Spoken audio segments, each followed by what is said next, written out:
O nocaute, sem dúvida alguma, é um dos momentos que mais desperta emoções no fã de MMA.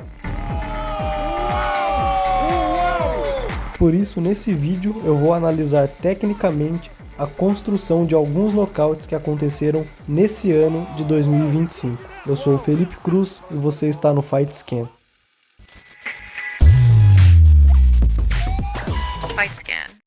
César Almeida vs Abdul Al-Hassan no UFC Fight Night Dern vs Ribas. Já caminhando para o fim do primeiro round, Cezinha toma um direto potente, cai e faz guarda. Em seguida ele consegue levantar, mas Al-Hassan, sentindo o bom momento, começa a soltar golpes pesados, com o Cezinha de costas na grade. É interessante notar que apesar de alguns golpes conectarem, dá pra ver que Cezinha não sente, ele absorve e desvia com os braços e ombros. Alto nível. O clímax começou aí, com a calma e consciência absurda do Cezinha. Ele bloqueia um direto e solta um cruzadinho curto de encontro e aproveita a rotação do tronco para gerar mais potência no seu próximo cruzado de direita. Nesse frame aqui dá para ver a calma do Cezinha olhando friamente onde ele vai conectar o seu próximo golpe. O golpe do Al-Hassan resvala por causa da angulação, mas o do Cezinha chega com precisão perfeita, como um míssil teleguiado, e acerta em cheio no queixo do seu adversário.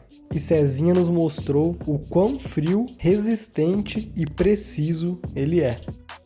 Disputa de título entre Charles Oliveira e Ilia Topuria no UFC 317. Topuria alterna sua caminhada entre recuar e em seguida avançar golpeando. O passo de trás serve como uma armadilha. A curta distância sempre favorece quem tem menor envergadura, pois consegue gerar mais potência em um espaço de tempo menor. Charles joga mais plantado, com a guarda alta, mas em alguns momentos golpeia de guarda baixa. Ele lança um direto sem preparo, o que o torna mais fácil de contragolpear. Topuria desvia o direto com a mão esquerda e responde com um direto de encontro. E para liquidar a fatura, solta um cruzado de esquerda que conecta limpo. Topuria não só conquistou o cinturão dos leves, como confirmou com precisão cirúrgica que a fome de ser campeão é maior do que qualquer desvantagem física. Jean Silva vs Bagdasaryan no UFC Fight Night Cerrudo vs Song. Jean, com a base bem aberta como de costume, trabalha no contragolpe, mas também avança em alguns momentos.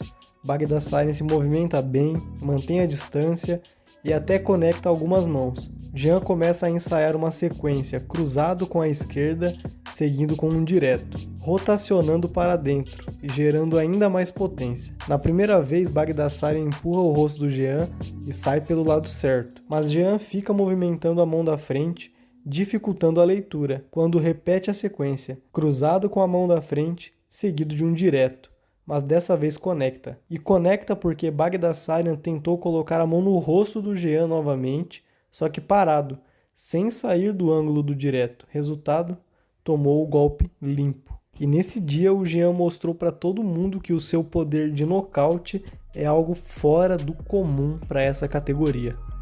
Dominick Reyes vs Nikita Krylov no UFC 314. O Reyes se movimenta bastante, circula de um lado para o outro, corta ângulos para se evadir e joga golpes de encontro. Ele conecta um jab duro no avanço do Krylov, que sente e bambeia, e o nocaute vem na mesma dinâmica. Krylov lança um direto isolado e Reyes recua, deixando um direto de encontro na ponta do queixo, à la Conor McGregor vs José Aldo. E o Krylov desmorona imediatamente.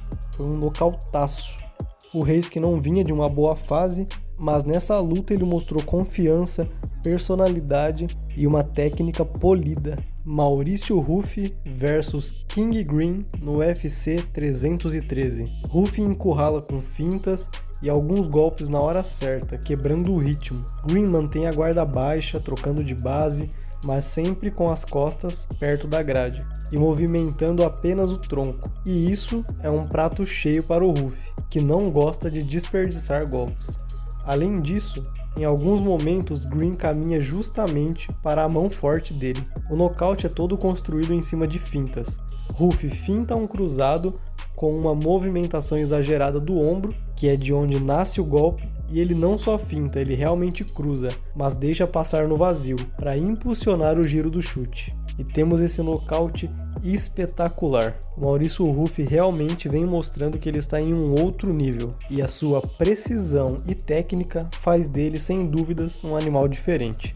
Robocop vs Hammerson no UFC 317. Robocop estava tomando mais golpes, até que no final do round ele começa a avançar com mais ímpeto e ensaia uma sequência: direto, jab, direto e cruzado. Na primeira vez ele caminha para frente e finaliza com um direto, mas Hammerson evade para trás. Na segunda ele abaixa e em seguida joga o direto e cruza com a esquerda. Só que por algum motivo o Hammerson tenta esquivar parado e o cruzado conecta em cheio. Robocop mostra mais uma vez o seu poder e prova que ainda está no game.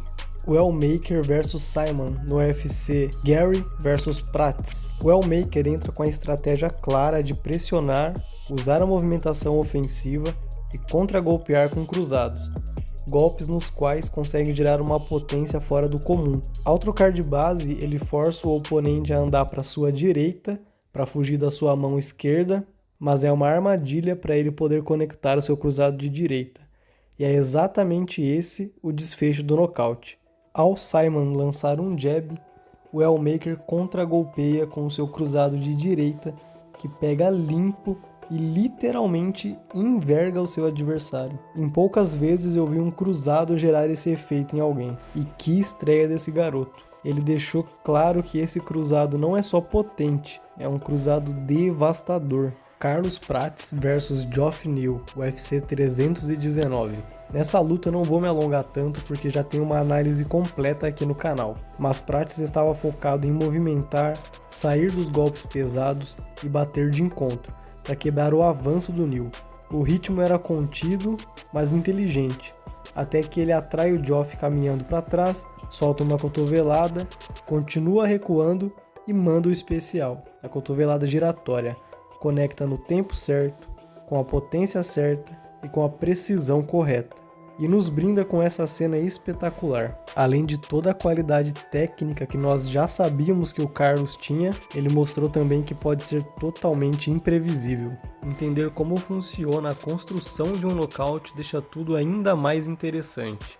E se esse conteúdo fez sentido para você, se inscreva nesse canal para deixar de ser um apedeuta do MMA e ir para o próximo nível. E também comente quais outras análises vocês gostariam de ver aqui no canal. Obrigado e até o próximo scan.